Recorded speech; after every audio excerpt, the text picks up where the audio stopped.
The Packers will have a first and goal. Receiver to the right, Jimmy Graham. Rodgers, quick toss in the flat, left side. Got his man for the end zone and a touchdown. First and Goal podcast on Spreaker.com.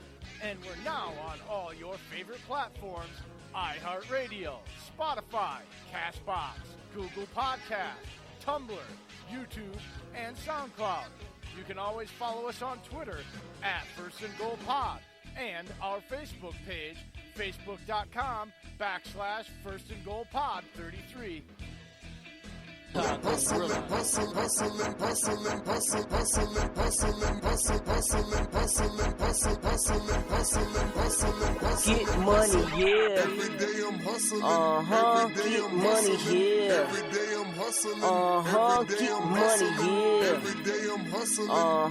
Get money, yeah. Every day I'm 3, 2, 1.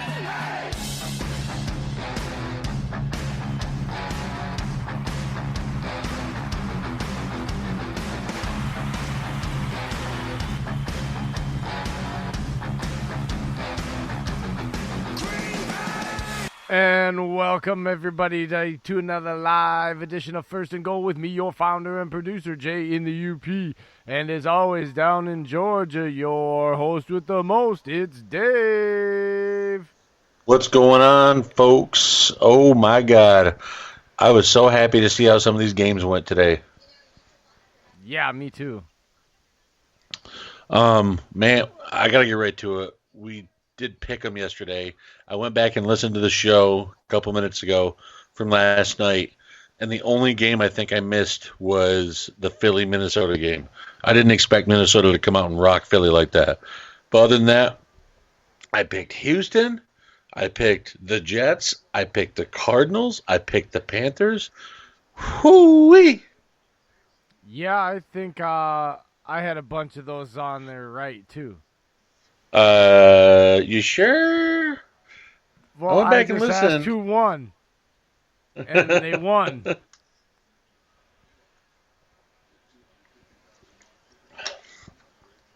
I think I remember you taking the Chiefs, the Falcons. No. Just saying. Oh, no, yeah. No, I went. No. I think I know you were goofing go back around. And listen to that. Go back and listen to it. I think your ears are wrong. No, you definitely picked the Chiefs because I heard it. I listened to the pick'ems. You did not. I'm burning that copy.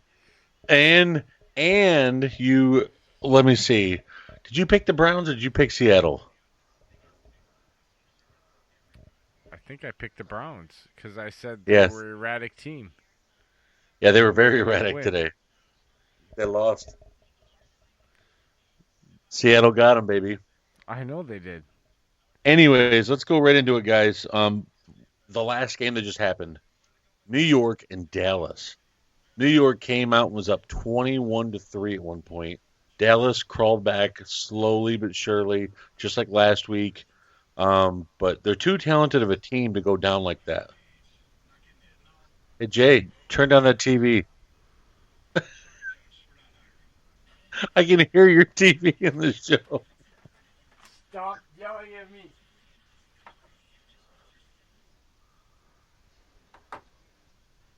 Can't help it that my mic picks things up better.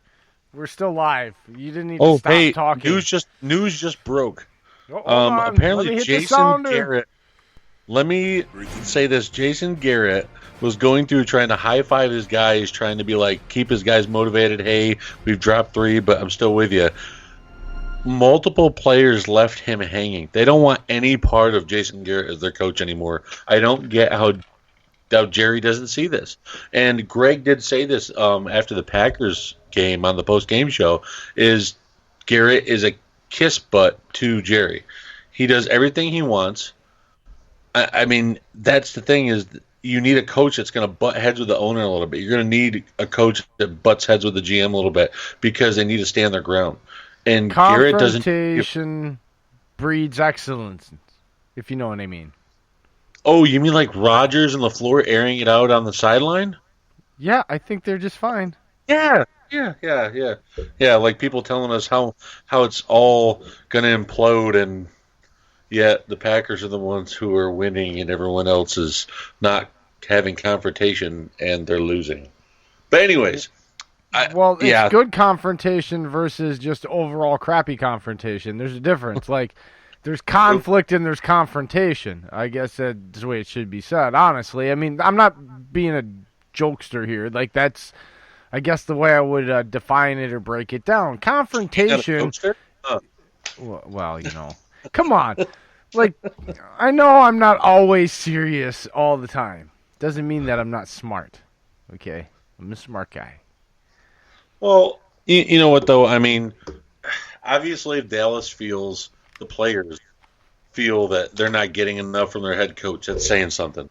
And I was just talking about it on a Twitter thread with Monty, Greg, and Keith Richards. We were all discussing that a handful of coaches that should be fired.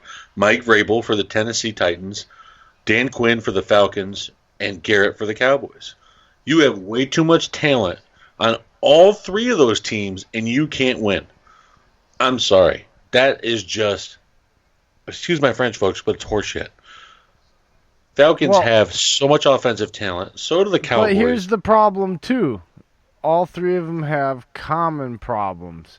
They have overpaid running backs that aren't producing enough, that put too much pressure on their quarterbacks that can't deliver in those situations.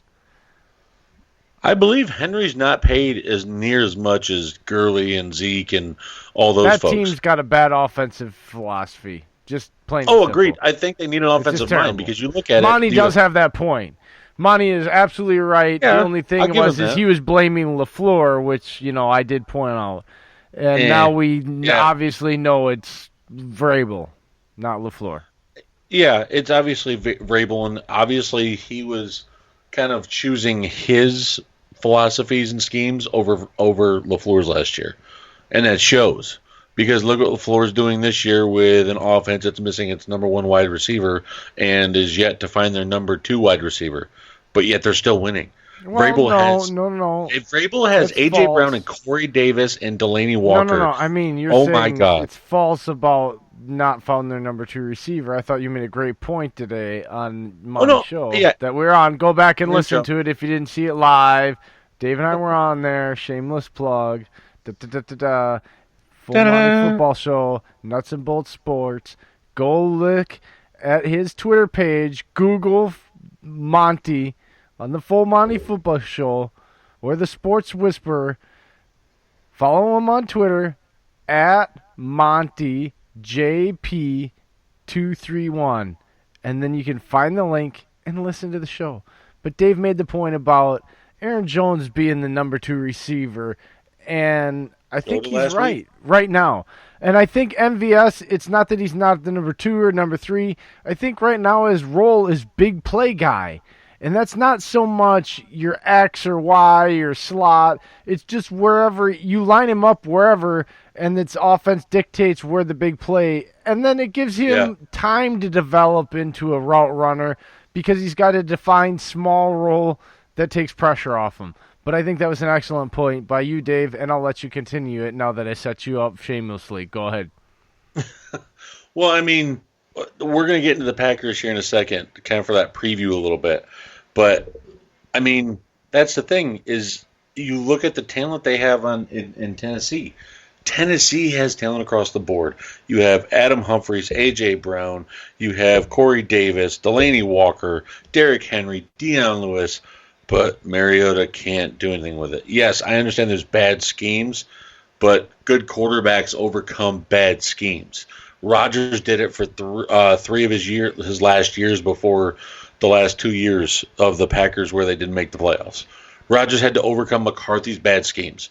Good quarterbacks overcome bad schemes.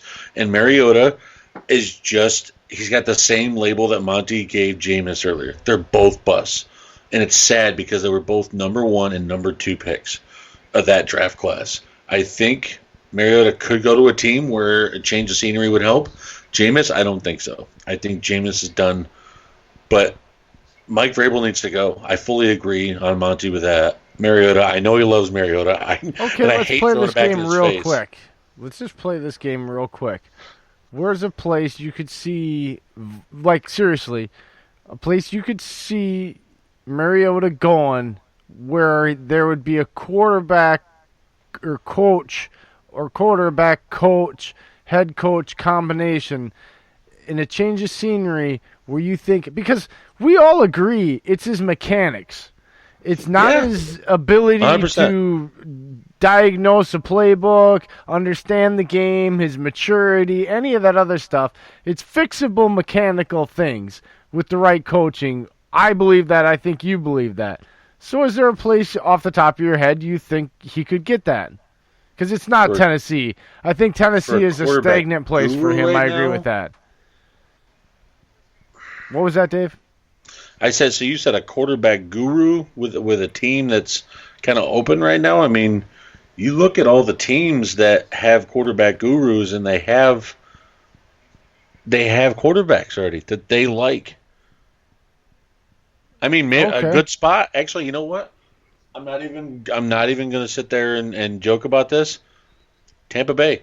I think we know Jameis is done next year. Arians is a quarterback guy. He knows how to work with him. He had Carson Palmer go on his last 3 to 4 years of his career, and he made an NFC championship out of it. And Mariota's definitely coachable. Yes, he is coachable. He's willing to learn. And especially if you got guys like Chris Godwin, O.J. Howard, Cameron Brate, Mike Evans, Ronald Jones, and Peyton Barber, underrated running backs. They did well today. It's just, man, they focused on the passing game a little bit too much. But Tampa Bay really could be a place. I mean, I hate to say swap them out for Jameis, but it could be. Well, if Jameis is gone, I mean, it's not really swapping him out. His contract's up. I mean, so. Yeah, we're all getting that feeling, and Mariota's not going to cost a lot of money either. He's going to be a 20 to 25 around there paycheck type of guy. I think you're probably going to get a 1 year, 15 to 18 you wouldn't give a 2 year deal. Where they can jump out of it? Probably team option. Yeah, I could see that. Yeah, backload the deal. If he does well in his first year, keep him for a second year, and he gets to reap the rewards. I mean, that's not a bad place, though, honestly, because with all the talent there, you're in a warm place. It's really he can't. Where did he come from? Hawaii, his origination. Yeah, he's used to warm weather. He played really good football at high school down there, man. I'm telling you, he would be a really good candidate for Tampa. Yeah, because New Orleans, I think, is definitely going to hang with Bridgewater. Oh, God, Teddy's 4-0. Yeah. He's 4-0 without Breeze. They found their guy. They might even start considering edging Breeze out because of his age and everything and contract. See. If he comes back and looks rough after the injury, then I think they might go back to Teddy if they drop a couple games. In all seriousness, if the Dallas game in 2007 doesn't happen for Aaron Rodgers, where he plays basically that entire game and lights the world on fire, even in a loss, against a team that finishes 13-3 and number 1 in the conference, right? Yeah. Did they really make that move in 2008 offseason? Same thing here, except for a bigger sample. And this quarterback isn't Brett Favre. Doesn't still have the arm strength. Doesn't still have the ability that he had. Let's be real here. Breeze is, you can see it on film. He got dead arm last year at the end of the year. He got tired, and if you can't condition yourself anymore for that full football season all the way up to the Super Bowl, then you're hitting that cliff. Right. That's my point. Yeah, I know. Yeah, I was just agreeing with you to the fans. I'm going to call it right here. Okay. Tennessee, you got beat by Denver. You had to bench him for Tannehill. Tannehill didn't do any better. I wasn't a big fan of Tannehill coming out of Miami, but I always said, hey, what a change of scenery might help. He got traded to Tennessee, and it still has quite a bit of talent there. And now it's adding up. If you have Mariota, and then